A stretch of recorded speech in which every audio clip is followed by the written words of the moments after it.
നമുക്കിനി പബ്ലിക് എക്സാമിന് ആകെ 2 മാസേ സമയമുള്ളൂ. അപ്പൊ അതുകൊണ്ട് ഇപ്പൊ തൊട്ട് നന്നായി പഠിച്ചാൽ മാത്രമേ നമുക്ക് 90% എബവ് മാർക്ക് വാങ്ങിക്കാൻ പറ്റുള്ളൂ. ഇപ്പൊ 10th ആണെങ്കിലും +1 ആണെങ്കിലും +2 ആണെങ്കിലും ഒക്കെ നമ്മൾ കണ്ടായിരുന്നല്ലോ, ക്വസ്റ്റ്യൻ പാറ്റേൺ ഒക്കെ മാറി നല്ല ടഫ് ആയിട്ടുണ്ട്. അതുകൊണ്ട് കറക്റ്റ് ആയിട്ട് ഒരു സ്റ്റഡി പ്ലാൻ തയ്യാറാക്കാതെ പഠിക്കാൻ തുടങ്ങിയില്ലെങ്കിൽ നമുക്കൊന്നും തീരത്തില്ല.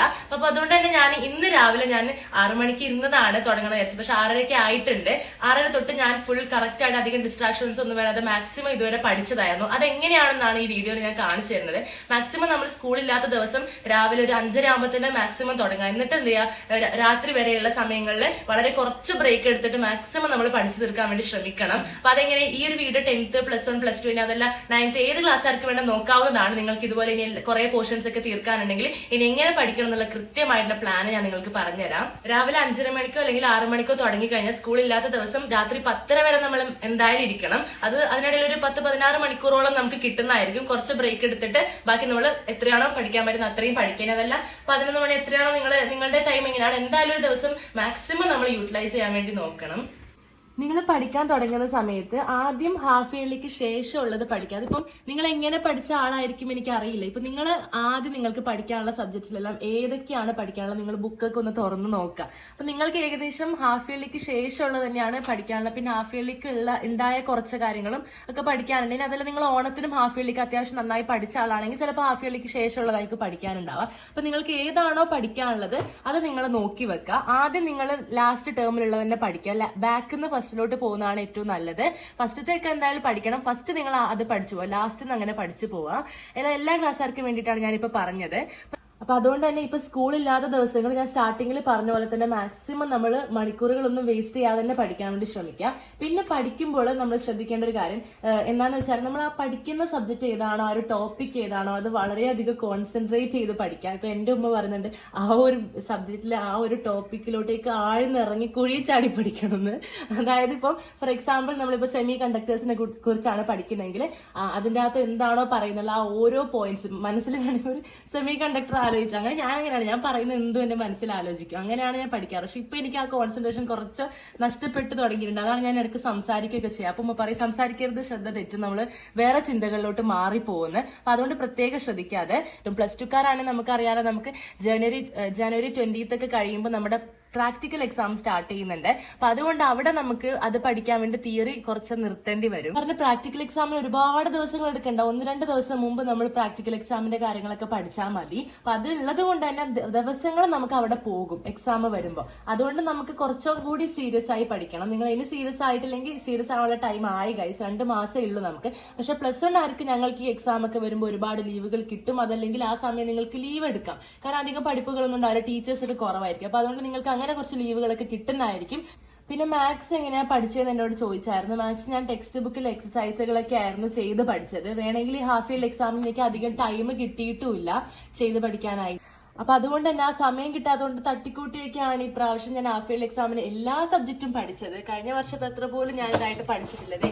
ഞാൻ മാത്സിന്റെ ടെക്സ്റ്റ് ബുക്കിൽ എക്സസൈസ് ചെയ്തതാണ് ഈ കാണിക്കുന്നതൊക്കെ. അപ്പൊ നിങ്ങൾക്ക് ഡീറ്റെയിൽ ആയിട്ട് മാത്സിന്റെ ഇംഗ്ലീഷിന്റെ വീഡിയോ ഞാൻ സെപ്പറേറ്റ് ആയിട്ട് ചെയ്യാം. നിങ്ങൾക്ക് ടെക്സ്റ്റ് ബുക്കിൽ എക്സസൈസ് ചെയ്യുമ്പോൾ നിങ്ങൾക്ക് ഏതെങ്കിലും സംശയമുണ്ട്, അറിയുന്നില്ല എങ്കിൽ നിങ്ങൾ എന്ത് ചെയ്താൽ മതി, ഒരു ചാനലിന്റെ പേര് ഞാൻ പറഞ്ഞുതരാം, JJ Maths ട്യൂട്ടോറിയൽ. ഞാൻ മുമ്പ് പറഞ്ഞായിരുന്നു. അവർ നല്ല അടിപൊളി ചാനലാണ്. ഇതുപോലെ എക്സസൈസുകളൊക്കെ ഫുൾ സോൾവ് ചെയ്തിട്ട് വീഡിയോ ചെയ്യാറുണ്ട്. +1 +2 ആണ് അവർ ചെയ്യുന്നത്. പിന്നെ ഇതേപോലെ തന്നെയാണ് ഗൈസ് ഇംഗ്ലീഷിൻ്റെത്. ഇംഗ്ലീഷ് എക്സാമിന് ഇതേപോലെയായിരുന്നു സംഭവിച്ചത്. ഞാൻ തലേ ദിവസമൊക്കെ ആയിരുന്നു പഠിച്ചു തുടങ്ങിയത്. അപ്പൊ അതുകൊണ്ട് ഞാൻ വന്ന് നോക്കിയപ്പം സിമ്പിൾ ആയിട്ടുള്ള 1-2 കാര്യങ്ങളൊക്കെ ഞാൻ ശ്രദ്ധിക്കാതെ തെറ്റിച്ചിട്ടുണ്ട്. അത് 1 വേർഡിലാണ്. അത് എനിക്ക് അറിയുന്ന കാര്യമാണ് ഗൈസ്. അതാണ് എനിക്ക് അതിശയം തോന്നുന്നത്. അപ്പൊ അതുകൊണ്ട് നമ്മൾ ചെയ്യേണ്ടത് എന്താ, ഇപ്പൊ പഠിക്കുമ്പോൾ വളരെയധികം കോൺസെൻട്രേറ്റ് ചെയ്ത് ഓരോ പോയിന്റും മനസ്സിലാക്കി പഠിക്കണം.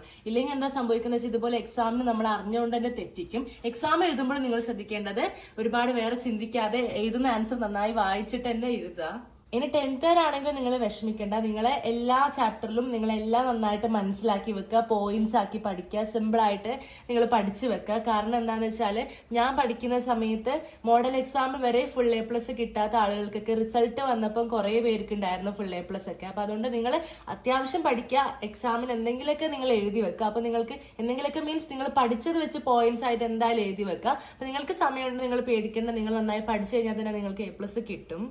ഞാനിത് പഠിക്കാൻ വേണ്ടി പ്ലാൻ എടുത്തിട്ടുണ്ടായത് ഫിസിക്സിലെ ന്യൂക്ലിയർ എന്ന് പറഞ്ഞ ചാപ്റ്ററും സെമി കണ്ടക്ടർ ഇലക്ട്രോണിക്സും ആയിരുന്നു. പിന്നെ അതുപോലെ തന്നെ എനിക്ക് ഫിസിക്സ് അല്ല മാത്സിലെ പ്രോബബിലിറ്റി പറഞ്ഞ ചാപ്റ്റർ കൂടി ഞാൻ ഇന്ന് പഠിക്കണം എന്ന് വിചാരിച്ചിട്ടുണ്ടായിരുന്നു.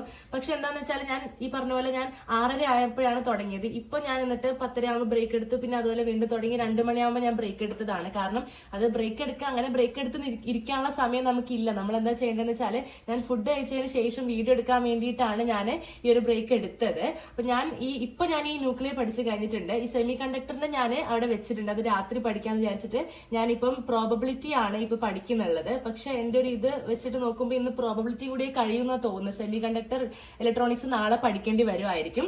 പിന്നെ കെമിസ്ട്രി നാളെ പഠിക്കേണ്ടി വരുമായിരിക്കും. പിന്നെ നിങ്ങൾക്ക് പഠിക്കുന്ന സമയത്ത് എന്തെങ്കിലും സംശയങ്ങളൊക്കെ വരുവാണെങ്കിൽ നിങ്ങൾ യൂട്യൂബിലെ ക്ലാസ്സുകളൊക്കെ കണ്ടോളൂ ഗൈസ്. പിന്നെ എനിക്ക് അങ്ങനെ സംശയങ്ങൾ വരാറില്ല. അഥവാ എന്തെങ്കിലും വന്നാൽ തന്നെ ഞാൻ ടീച്ചേഴ്സിനോട് ചോദിക്കാറാണ്. അപ്പൊ നിങ്ങൾക്ക് അങ്ങനെ ചെയ്യാവുന്നതാണ്. ഞാൻ പിന്നെ സ്വയം പഠിക്കാറാണ്. കുറെ പേര് ചോദിച്ചായിരുന്നു ഇതിലെങ്കിലൊക്കെ ചേർന്ന് പഠിക്കുന്നത്. ഞാൻ സ്വയം പഠിക്കാറാണ്. ഒന്നുമില്ല, നിങ്ങൾക്ക് ഈ 90% അല്ലെങ്കിൽ 95% ഒക്കെ എബവ് മാർക്ക് വേണമെന്നുണ്ടെങ്കിൽ നിങ്ങൾ മാക്സിമം എന്താ ചെയ്യേണ്ടത് വെച്ചാൽ ഈ ഒരു മാസം നന്നായിട്ട് പഠിക്കുക, അടുത്ത മാസം നന്നായിട്ട് റിവിഷൻ ചെയ്യുക, എന്നിട്ട് എക്സാമിന് സമയത്ത് ഒന്നുകൂടെ റിവിഷൻ ചെയ്യുക. അത് തന്നെയാണ് നമ്മൾ ചെയ്യേണ്ടത്. അങ്ങനെ ചെയ്ത് കഴിഞ്ഞാൽ നമുക്ക് എന്തായാലും നല്ല മാർക്ക് തന്നെ സ്കോർ ചെയ്യാൻ പറ്റുന്നത്. കഴിഞ്ഞ വർഷം +1 ഞാൻ പഠിക്കുന്ന സമയത്ത് ഞാൻ ഈ ലാസ്റ്റത്തെ ഈ 3 മാസങ്ങളൊക്കെ ഞാൻ കുറെ തവണ റിവിഷനൊക്കെ ചെയ്തായിരുന്നു. ഈ വർഷം ഞങ്ങൾക്ക് അത്ര ടൈം കിട്ടുമെന്ന് അറിയില്ല. എന്നാലും മാക്സിമം നമ്മൾ ശ്രദ്ധിച്ച് പഠിച്ചു കഴിഞ്ഞാൽ നമുക്ക് അത്യാവശ്യം ടൈം കിട്ടും. ഇനി നിങ്ങൾക്ക് സ്കൂളിലെല്ലാം പഠിപ്പ് കഴിഞ്ഞു എങ്കിൽ സ്കൂൾ ലീവ് എടുത്ത് പഠിച്ചോളൂ. അങ്ങനെ ചെയ്യുന്നതാണ് നല്ലത്. പിന്നെ ഒരു കാര്യം, ഇപ്പൊ നമുക്ക് അറിയാം നമ്മുടെ ക്വസ്റ്റ്യൻ പേപ്പറിന്റെ പാറ്റേൺ ഒക്കെ മാറിയിട്ടുണ്ട്. അപ്പൊ ടെക്സ്റ്റ് ബുക്ക് ഒക്കെ ഒന്ന് നോക്കേണ്ടി വരും. അപ്പൊ ഞാൻ ഇതുവരെ മാത്സിന്റെ ആണ് നോക്കിയിട്ടുള്ളത്. അപ്പം സമയം കിട്ടുവാണെങ്കിൽ പറ്റുമെങ്കിൽ ഞാൻ എന്തായാലും ഫിസിക്സ് കെമിസ്ട്രി കൂടി ടെക്സ്റ്റ് നോക്കണം എന്നുണ്ട്, അതിലെ പ്രോബ്ലംസ് ഒക്കെ. പിന്നെ ബയോളജി ഞാൻ ഡയഗ്രാംസ് മാത്രമാണ് നോക്കാറ്. ഞങ്ങൾ ടീച്ചറെ ടെക്സ്റ്റ് വായിക്കണം എന്ന് ആദ്യം തൊട്ടേ ഇങ്ങനെ പറയാറുണ്ട്. പറ്റുവാണെങ്കിൽ ഞാൻ നോക്കുന്നതായിരിക്കും. അപ്പം നിങ്ങളും എന്തൊക്കെയാണ് നിങ്ങളുടെ പ്ലാൻ എടുത്തതെന്നുള്ളത് കമന്റിൽ അറിയിക്കണം. കുറെ പേര് ചോദിക്കുന്നതാണ് എന്റെ PDF ഏതൊക്കെയാണെന്ന്. ഞാൻ പറഞ്ഞേക്കാം. ഇത് നമ്മുടെ സുവോളജിയിൽ ഞാൻ പറഞ്ഞായിരുന്നു. ഞങ്ങൾക്ക് ടീച്ചർ സ്ലൈഡ് ഞങ്ങൾക്ക് പ്രിപ്പയർ ചെയ്തിട്ട് തരാറാണ്. പക്ഷെ ഇവിടെ ഇങ്ങനെ എഴുതിയിട്ടുണ്ട് TLB's ബയോളജി ക്ലാസ്സസ് എന്ന് ഞാൻ കണ്ടിട്ടുണ്ട്. ഇതാണെന്ന് തോന്നുന്നു. ഇനി ബോട്ടണിയുടെ ടീച്ചർ ഇപ്പൊ ഞങ്ങൾക്ക് അധികം നോട്ട്സ് തന്നെ തരാറാണ്. പക്ഷെ ഇതിന്റെ രണ്ടിന്റെയും PDF പ്രിന്റ് തന്നിട്ടുണ്ടായിരുന്നു. ഇതിനകത്ത് എനിക്ക് കാണുന്നില്ല ലാസ്റ്റ്. ബോട്ടണിയിൽ ഈ ഒരു PDF ഇതാണ്, prepared by Ismail Parambath, KKM government HSS Orakkattoor Kozhikode. ഇതിന്റെ അകത്ത് കൊടുത്തിട്ടുള്ളത് CBTയുടെ ആണെന്നാണ്. ഇത് അങ്ങനെയാണ് പറഞ്ഞിട്ടുള്ളത്. ഇതും ബോട്ടണിയുടെ ഞാൻ പറഞ്ഞില്ല, ബോട്ടണിയുടെ രണ്ട് വേറെ PDF ആണ്. CBTA ആണ്. പിന്നെ അടുത്തത് ഇത് സുവോളജിക്ക് ഞാൻ പറഞ്ഞ പോലെ തന്നെ TLB's ആണ്. പിന്നെ ഞാൻ ഫിസിക്സ് കാണിച്ചു തരാം. കെമിസ്ട്രിയിൽ ഞങ്ങൾക്ക് ഈ ഒരു ലാസ്റ്റ് ചാപ്റ്റർ ഈ ഒരു IUHSS ആണ്. പിന്നെ ഓർഗാനിക് കെമിസ്ട്രിയിൽ ഞങ്ങൾക്ക് നോട്ട് തന്നെയായിരുന്നു. പിന്നെ അനിൽകുമാർ സാറിന്റെ PDF ആണ് അധികം തരാറ്. പിന്നെ ഫിസിക്സിലെല്ലാം ഞങ്ങൾക്ക് HSS ലൈവിലുള്ള സീമ എലിസബത്ത് മാമിന്റെ PDF ആണ് എല്ലാം ഞങ്ങളുടെ അടുത്ത് എടുക്കാൻ വേണ്ടി പറഞ്ഞിട്ടുള്ളത്. പിന്നെ നോട്ട്സും തരാറാണ്. പിന്നെ മാത്സ് ഞങ്ങൾക്ക് എല്ലാം നോട്ട്സിൽ പ്രോബ്ലംസ് ചെയ്യിപ്പിക്കാറാണ്. ടെക്സ്റ്റിൽ തന്നെ കുറെ ചെയ്യിപ്പിക്കും. എന്നിട്ട് ബാക്കിയുള്ളത് ഞങ്ങളോട് ചെയ്യാൻ പറയാറാണ്. അതിന് വേറെ നോട്ട്സ് ഒന്നും ഇല്ല. +1 ഞാൻ ചെയ്ത വീഡിയോസിന്റെ ലിങ്ക് എല്ലാം ഞാനിവിടെ കമന്റിൽ പിൻ ചെയ്തിട്ടുണ്ട്. അപ്പൊ ഇനി ഇംഗ്ലീഷിന്റെയും മാത്സിന്റെ എങ്ങനെയാണ് പഠിക്കേണ്ടതെന്നുള്ളത് സെപ്പറേറ്റ് വീഡിയോ ആയിട്ട് ഞാൻ വരുന്നതായിരിക്കും. പിന്നെ ഏതൊക്കെ വീഡിയോ വേണമെന്നുള്ള കമന്റിൽ അറിയിക്കുക. വീഡിയോ ഇഷ്ടമായ എന്തായാലും ലൈക്ക് ചെയ്യണേ.